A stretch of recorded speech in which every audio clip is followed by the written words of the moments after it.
सचिवालय में चपरासी के 368 पदों की बहाली के लिए आवेदन मंगाए गए तो 23 लाख से ज्यादा लोगों ने अप्लाई कर दिया। इससे भी बड़ी हैरानी की बात यह कि आवेदन करने वाले 23 लाख ख्वाहिशमंदों में पीएचडी होल्डर्स से लेकर बीटेक और एमबीए की डिग्री हासिल कर चुके लोगों की भी तादाद बेशुमार है। चपरासी के पद के लिए इतनी बड़ी तादाद में हाईली क्वालिफाइड लोगों के आवेदन को देखकर यह अंदाजा लगाना मुश्किल नहीं है कि देश की बेरोजगारी की समस्या कितनी विकराल हो चुकी है। राघवेंद्र सिंह आजाद एमबीए करने के बाद इस युवा ने तमाम सपने संजोए थे। किसी बड़े कॉर्पोरेट घराने का हिस्सा बनने से लेकर सरकारी महकमे में मैनेजमेंट का हिस्सा बनने तक के सपने। एडहॉक पर कई जगह नौकरी भी की, लेकिन लंबे समय से बेरोजगारी का दर्द इतना बढ़ गया कि यूपी सचिवालय में चपरासी के पद पर भर्ती होने का मौका भी बड़ा लगने लगा। इसमें बेरोजगारी इतनी बढ़ी हुई है कि लोगों को एक सिक्योर जॉब की जरूरत है। हर कोई चाहता है कि एक सिक्योर जॉब जिससे कि उसका फ्यूचर बन सके। बस इसीलिए हम लोगों ने भी इतना पढ़ाई करने के बाद भी इसलिए डाले हुए हैं कि जैसे कि कहीं सिक्योर जॉब मिल सके सरकारी नौकरी में। कमोबेश ऐसी ही नामुराद दास्तां बीटेक कर चुके आलोक चौरसिया और बीएड कर चुके दिनेश कुमार, अजीत, शिव कुमार, आनंद सरी के सैकड़ों युवाओं की है। इन सभी के पास बड़ी बड़ी डिग्रियां हैं, पर नौकरी नहीं। रोजमर्रा के खर्च की चुनौती इतनी बड़ी हो गई कि चपरासी पद के लिए आवेदन से भी गुरेज नहीं किया। दरअसल उत्तर प्रदेश में चपरासी के पदों पर भर्ती की प्रक्रिया चल रही है।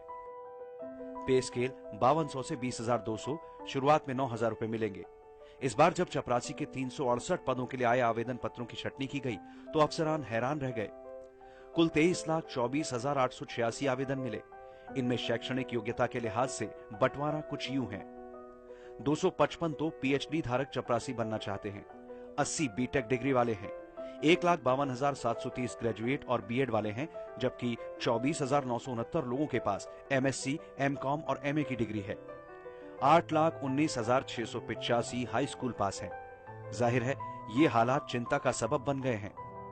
23 लाख फार्म जो आए हैं, अब इसमें से 368 लोगों का सिलेक्शन होना है। अब ये सरकार की मंशा है, ये कैसे कराएगी? पूरे देश के लिए सोचने का विषय है कि पीएचडी होल्डर्स तक अगर बेरोजगार हैं तो वो चाहे केंद्र सरकार हो या राज्य सरकार हो, दोनों को गंभीरता से इस पे विचार करना पड़ेगा। इतनी बड़ी तादाद में आवेदन आने के बाद से दूसरी समस्याएं भी खड़ी हो गई हैं। 20 लाख से ज्यादा लोगों ने आवेदन किया है, लिहाजा इनके लिए 10 इंटरव्यू बोर्ड भी बना दिए जाएं तो इन्हें निपटाने में 4 साल से ज्यादा का वक्त लगेगा। फिक्रे बेरोजगारी के दौर में नौकरी मिलना ही दिक्कतों का अंत नहीं, बल्कि चपरासी बने बीटेक और पीएचडी डिग्री धारकों के कुंठित होने का भी खतरा रहेगा, तो उनसे काम लेने की हिचकिचाहट भी एक बड़ा मसला होगा।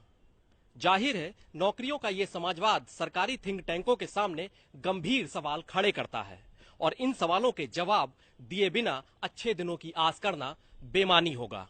कैमरा पर्सन जितेश के साथ ज्ञानेंद्र शुक्ल, फोकस न्यूज, लखनऊ।